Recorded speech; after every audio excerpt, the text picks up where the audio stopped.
You found 2,000 rupee notes and the bodies of the two terrorists who were killed in Bandipur.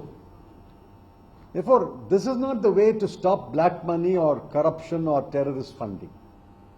The objectives are not being served by this. The poor people are being punished.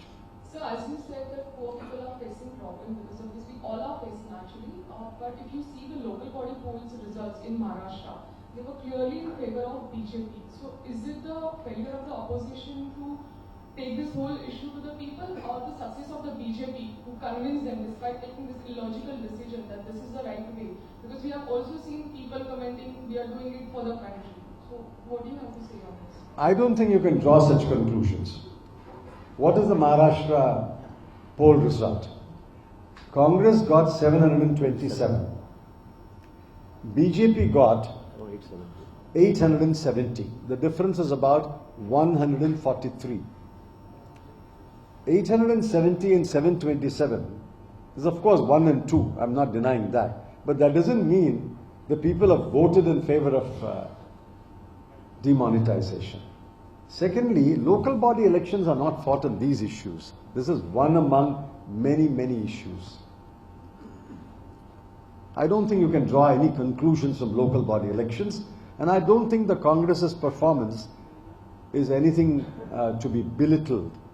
870 and 727, I think is a very creditable performance, especially when we know that the ruling party always has an advantage in local body elections.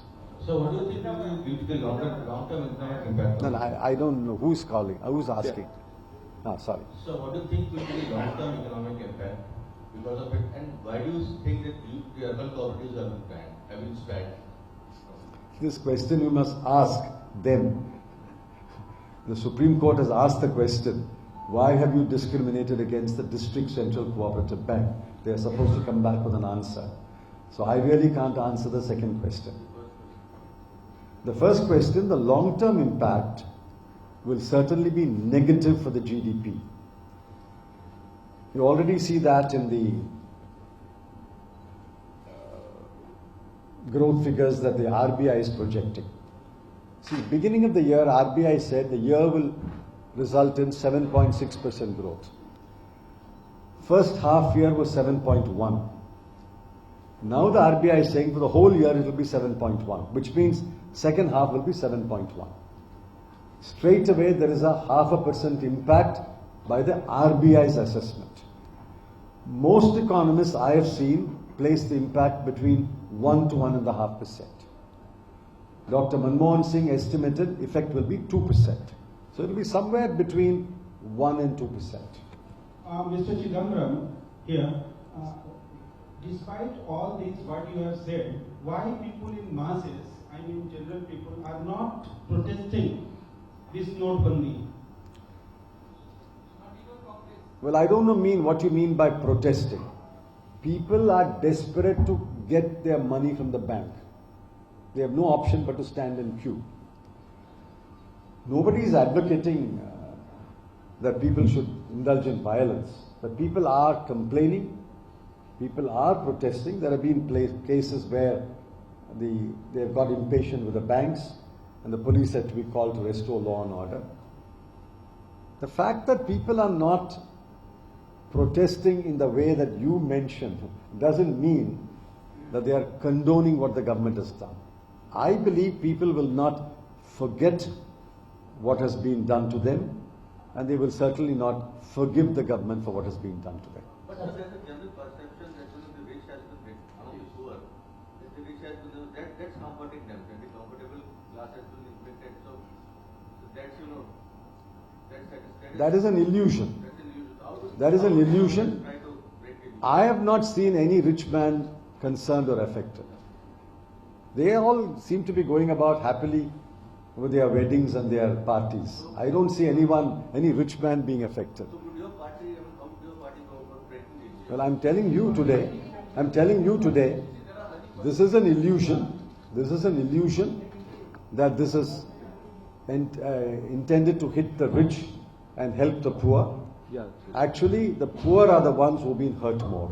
Sir, obviously, allege that there is discrimination against minority, especially in demonetization. do you also feel? He's saying that banks are not providing money in minorities areas, Mr. Reddy.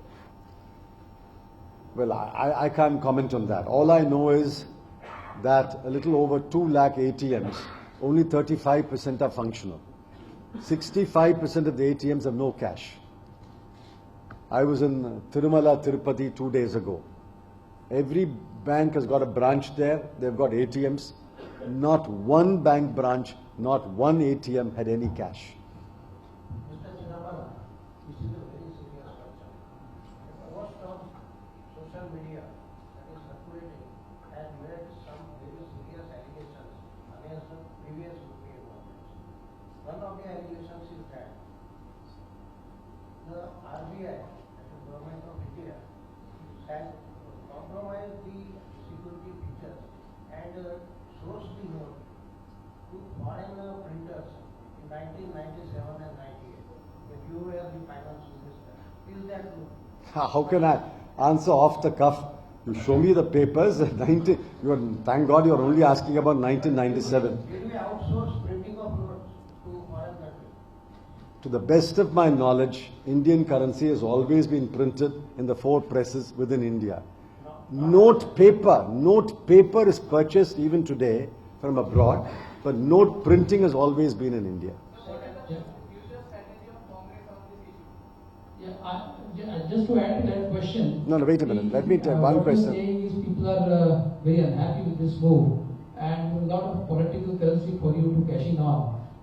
The current observation by many analysts is that in the absence of a very strong and capable leadership from in the opposition, Mr. Modi will have a free run in the next election as well. So how do you look at your own leadership in the wake of what public sentiment is now after demonetization?